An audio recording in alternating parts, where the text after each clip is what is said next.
Shkëndia ka fituar duelin e skuadrave milionere në futbollin vendor pasi eliminoi Vardarin nga Kupa e Maqedonisë me rezultat të përgjithshëm 5-1.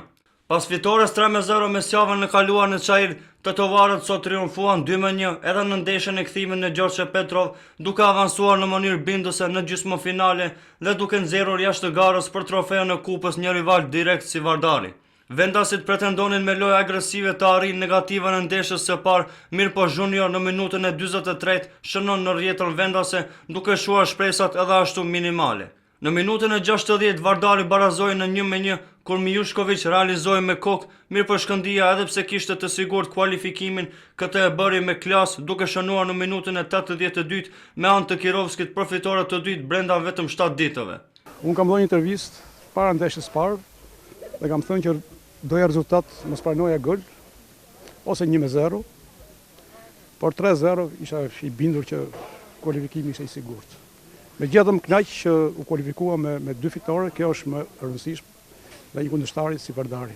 Tregon që ne jemi skuadra më e fortë se Vardari, pavarësisht problemeve që kemi patur duke luajtur sa ndej me fusha jashtë cilësisë së futbollit. Për gjysmën e kampionatit, po e them, sepse të paktën do ishin 5-6 pikë para nëse lunim në stadionin e Tokës.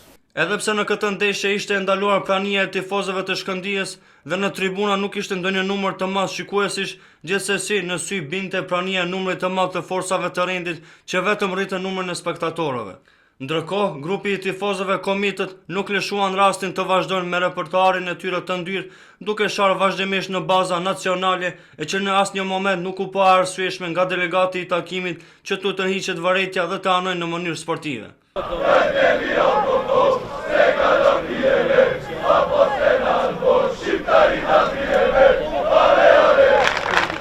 Në ndeshje tjera, kualifikim në gjysmëfinale siguruan edhe Rabotnički, Bregalnica dhe Horizonti. Rabotnički fitoi 1-2 në Kratov Seleksin dhe me rezultat 5-1 kalon më tej. Bregalnica mundi 4-1 Mladostin pas barazimit 1-1 në takimin e parë, ndërsa Horizonti u mund 0-1 nga Makedonia Gjorgje Petrov, mirëpo avanson më tej fal fitores 2-4 në ndeshjen e parë në Shkup.